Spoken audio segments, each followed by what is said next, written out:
je comprends que tu étais journaliste. Ouais. Et ça intéresse quand même pas mal de personnes parce que c'est un métier où, dans ma perception d'avant, quand j'étais plus jeune, on a l'impression qu'on est un peu plus libre, on bouge à droite à gauche, on fait 2-3 petits trucs.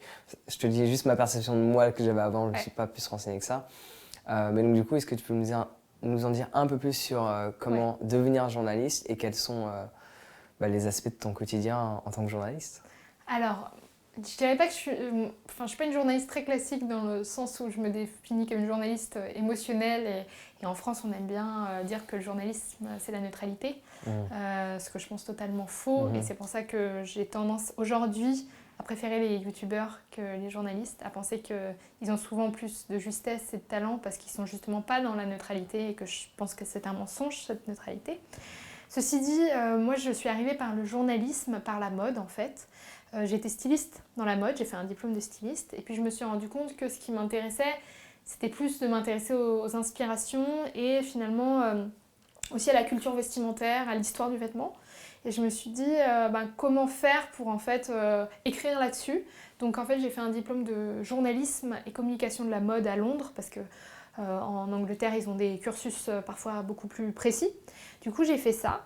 Et puis, en fait, il y a eu plein de concours de circonstances. Quand je suis sortie de là, j'ai été travailler dans un bureau de tendance. Un bureau de tendance, c'est un bureau qui repère les signaux faibles dans différents secteurs. Ça peut être l'architecture, la mode, la tech, etc. Et en fait, c'est du journalisme pour les entreprises, j'ai envie de dire. Où en fait, on repère, on flaire l'air du temps. Et on est capable de dire à LVMH ou à des très grosses boîtes, c'est plutôt vers là que ça se passe, ou vers là que ça se passe. Regardez, il y a tel créateur qui fait ci ou ça. Donc j'ai fait ça pendant un moment. Et puis éthiquement, ça a commencé à me déranger. C'est toujours le problème avec le journalisme, c'est qu'il y a toujours un moment où éthiquement ça me dérange. Parce que... Dans le sens où on contrôle un peu...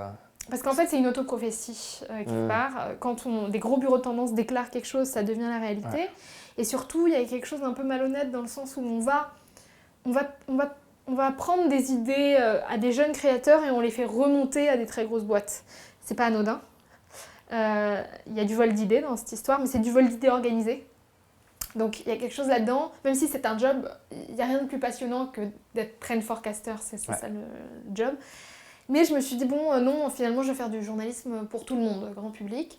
Et en fait, à l'époque, il y avait un concours. Le Monde avait lancé un concours qui s'appelait Le Monde Académie, où il déclarait ne pas vouloir des profils Sciences Po et avoir trouvé des profils différents. J'ai postulé, j'ai gagné ce truc, j'ai pu travailler pendant 1 an avec eux. J'ai publié pas mal de choses. Puis, de fil en aiguille, j'ai fait pas mal de trucs. J'ai été chroniqueuse télé sur France 2. J'ai travaillé un peu pour Trax sur Arte, pour L'œil de Ligne sur Canal, j'ai fait plein de machins. Et puis, en fait, à travers ça, j'ai toujours cumulé ça avec des activités sur Internet, donc des blogs, des vidéos, plein de choses différentes. T'as aimé partager très jeune? Très jeune. En fait, j'avais besoin de partager, En fait, ma passion pour le journalisme de mode s'est traduit dans ce projet qui s'appelait La Gazette du Mauvais Goût et qui était justement sur la limite. Ce qui m'a toujours intéressée, c'est la frontière entre ce qui est ringard et ce qui est branché. C'est une limite très très fine et j'aime bien j'aimais bien de la funambule qui était sur cette ligne et qui décryptait cette ligne, donc je me suis amusée à faire ça. Et puis, vu que j'étais assez facilement repérable sur Internet, j'ai été embauchée par Combini et je suis devenue rédac chef adjointe pendant 2 ans. Donc j'ai fait ça pendant 2 ans, c'était très intéressant parce que je voulais découvrir la machine à buzz en fait et les techniques derrière la production d'informations si rapide. Et en fait ça a été très intéressant et en même temps très décevant. Une fois de plus, mon éthique T'as pensé que c'était différent et au final ça l'a pas totalement été? Non, ça l'a pas été parce que pour la bonne raison qu'on nous demande de produire tellement vite parce que la logique de Facebook fait que en fait il y a une pression de production pour rester visible en fait et pour avoir un certain nombre de clics et ces nombres de clics fait qu'on vend ce nombre de clics à des annonceurs qui mettent de la pub et donc c'est un cercle, c'est comme ça que ça fonctionne. Et du coup en fait quand on demande... j'avais une équipe de journalistes, mais je leur demandais tellement de produire d'articles. On produisait de 30 à 40 articles par jour. Comment veux-tu que la qualité peut pas suivre en fait. Surtout que le journalisme de base, il me semble que une des définitions, c'est d'apporter pour simplifier, une nouvelle qui est réelle. Alors que maintenant, c'est qui apporte la première nouvelle, quelle qu'elle soit. Quelle qu'elle soit. Et nous, on répète. Et en fait, on perd...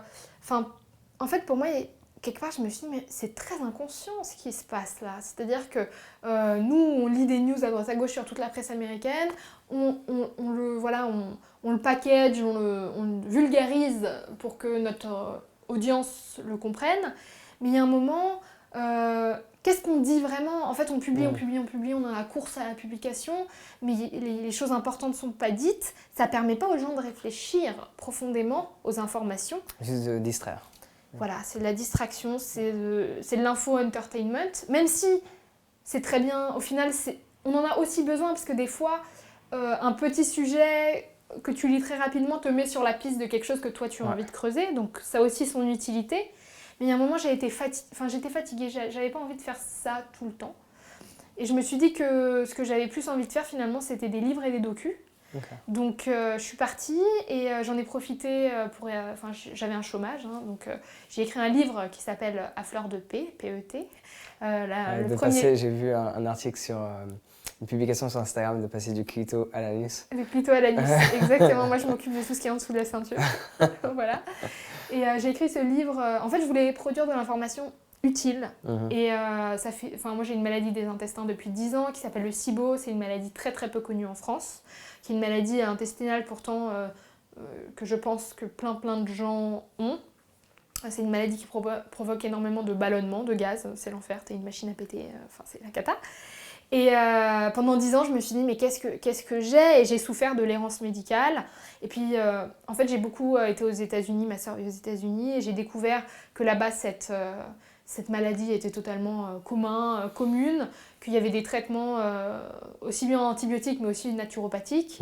Et du coup, tout ce savoir que j'avais accumulé en une dizaine d'années, je me suis dit, mais ça, c'est plus important qu'un article de Combini. Ouais. Et vu que tu avais les compétences du coup, de journaliste, voilà. Tu as pu combiner les deux et le partager. Voilà. Du coup, en cet instant, tu es plus axée sur la production de livres, enfin du coup, voilà. Tu es plus une auteure du coup, c'est comme ça qu'on définirait ce que tu fais? Oui, aujourd'hui, j'ai plutôt envie d'être auteur et en même temps, je suis aussi journaliste parce que là, je suis en train de terminer un docu pour Arte et France Télévisions. Qui est un docu qui s'appelle Comment j'ai hacké mes intestins.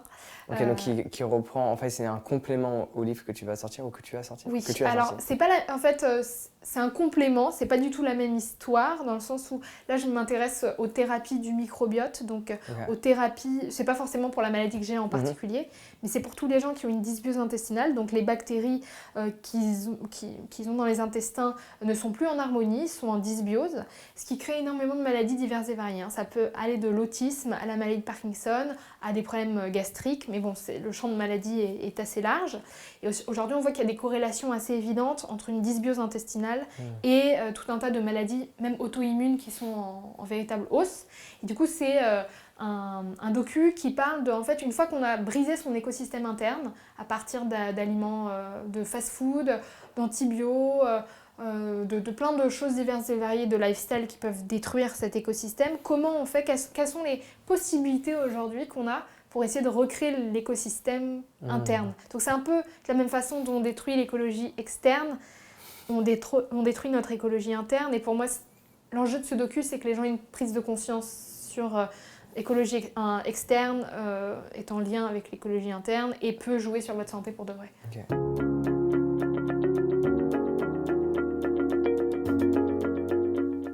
Alors j'espère sincèrement que tu as apprécié ce court extrait de l'interview que je t'ai partagé avec Dora.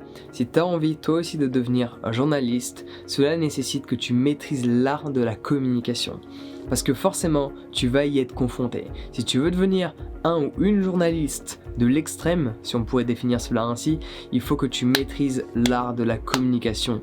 Cela est une évidence. Par ce fait, je te propose de télécharger gratuitement mon PDF, mon guide sur comment maîtriser l'art de la communication. Donc c'est très simple, clique sur le lien dans la description pour y accéder et par ce fait, on se retrouve directement de l'autre côté. Prends soin de toi et passe une excellente journée.